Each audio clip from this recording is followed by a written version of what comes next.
What's up, YouTube? It's Dontavious Hill, three-time Team USA high jumper, five-time NCAA All-American, and currently with a personal best of 7 feet 5 inches.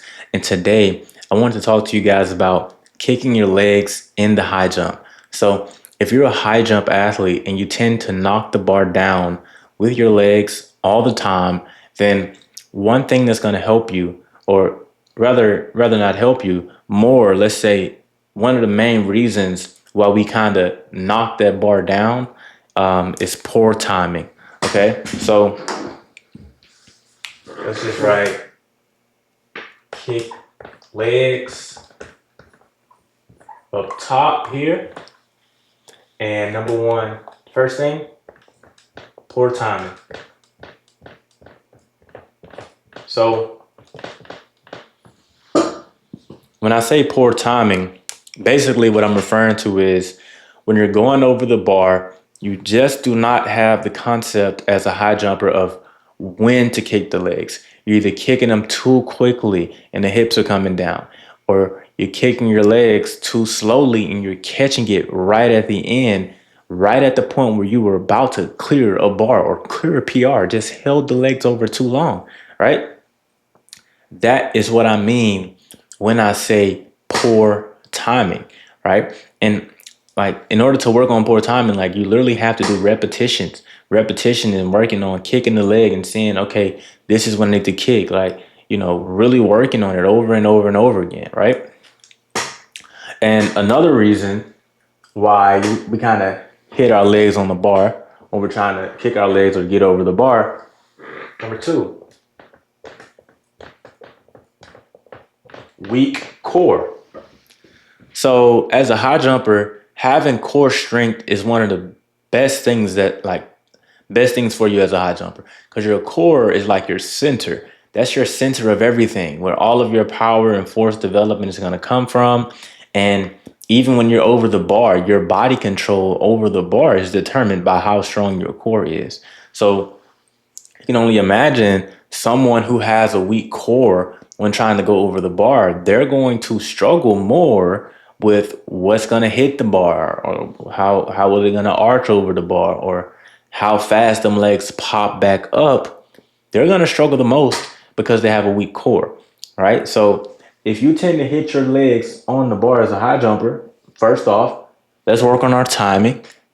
Second off, let's work on the strength of our core, right? And I'm not just talking abs, I'm talking core, your entire core. If you don't know what the core is, it's something to definitely research, right?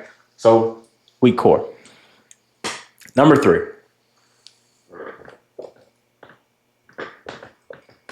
takeoff spot. So when your legs hit the bar in the high jump, right?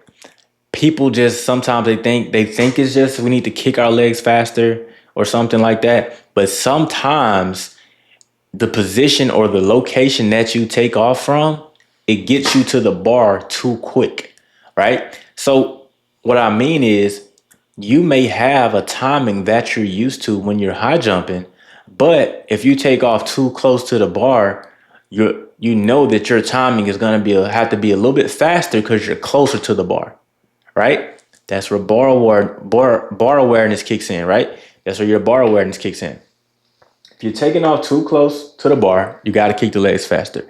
If you're taking off too far from the bar, you have to kick them slower because you have to wait on yourself to get past, right?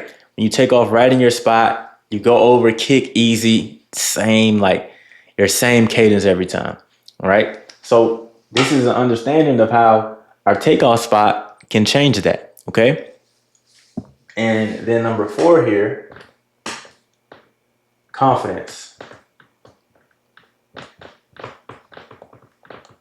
Right? Lack of confidence. So when our legs are hitting the bar as a high jumper, sometimes there is a lack of confidence that's happening. Whenever you're a high jumper and it's like, oh, well, every time I get to my PR, I always knock it off with my legs. You're not knocking it off with your legs because most times you won't be knocking it off with your legs because you can't clear it. You're knocking it off with your legs because you don't think that you can clear it. You're not confident enough to go ahead and jump that bar confidently, go ahead and kick those legs the way you've done on the rest of your attempts because you're waiting and wondering and will I get over, or am I getting over? And your mind, with your mind being a split second slower because of that doubt in your mind, all it takes is a split second for those legs to come and hit that bar and knock it off, right? So you want to be confident, whether you're jumping at the biggest bar of your life or you're jumping at the lowest bar of your life. You want to be confident and keep that same cadence, keep that same patience, rise, arch and get over, whatever you want to call it. Keep the hips up, ride along.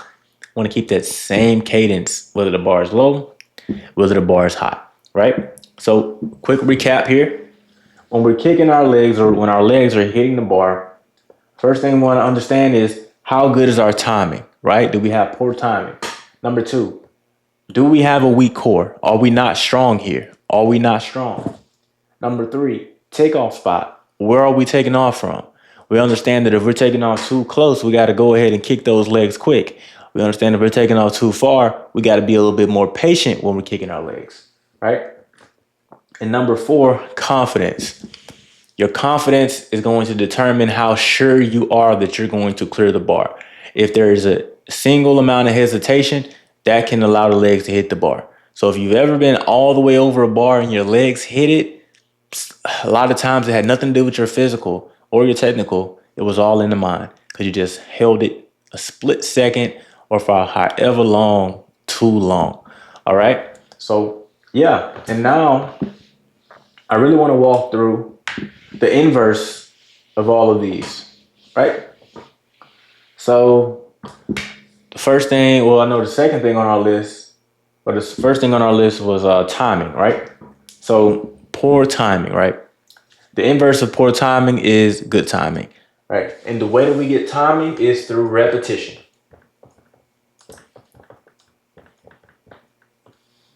You have to be able to feel where you are on the bar. You have to practice bar awareness, right? So a better term to put here really is bar awareness. Call it bar aware. You want to practice bar awareness. Only way you can do that is through getting repetitions, jumping over and over and over again. Low bar, short bar, high bar, you name it, right? There are definitely specific drills that you can do, but we'll get into that. Not going to get into that because you have to actually be my athlete to get that. But on top of that, guys, bar awareness here. Number two, weak core, right? So having a strong core, you want to do exercises, right? You want to do different ab exercises, different things that's going to help you get a tight, strong core, right? Number three, takeoff spot. So we want to have a consistent approach. So what do we want to do? We want to be able to measure our approach, right? Like I've had many athletes that I've had to pretty much measure their approach for them, right? And whenever I measure their approach that one time, now they have their baseline and they know where they're coming from. They know exactly where they're going to take off from and all those good things, right? So to get a consistent takeoff spot, we want to have a consistent approach. How do we get a consistent approach? We want to measure it and have the same one every time that we jump, okay? And number four was lack of confidence. So self-belief, like we have to practice things that are going to make us feel good about ourselves in the sport. We have to find that self-belief. We have to find what makes us feel as though we're a great high jumper or that we can be good in the high jump, right? And if you want to learn the technical side of high jump or how to be better, or if you're a high school high jumper and you want to jump personal records this upcoming season, qualify for state championships, or even break your school record, then what I need you to do is click the link down below and apply for a call, right? So apply for a call with me where you get an opportunity to speak with me and be a part of my high jump program, right? And parents are required to be on the call for our athletes who book and for our parents of high school high jumpers. Same thing goes for you guys. You can go ahead and click the link down below, take a quick quiz and apply for a call. We'll basically see where your high jump athlete is in their journey, see where they want to get to, and then walk you guys through the coaching process to become a part of the high jump blueprint. All right. So let's do this. Let's jump some high bars. See y'all on the other side.